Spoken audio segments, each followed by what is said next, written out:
O cachorro pug é uma companhia de pequeno porte com focinho achatado e cauda enrolada.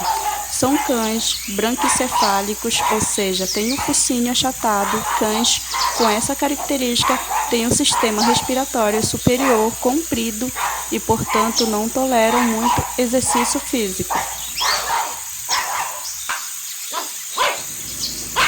O pug é classificado como cão de companhia, fazendo parte do grupo dos cães toys.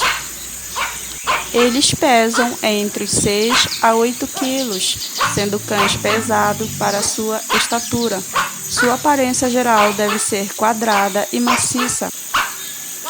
A cabeça do pug é a característica mais original e típica da raça.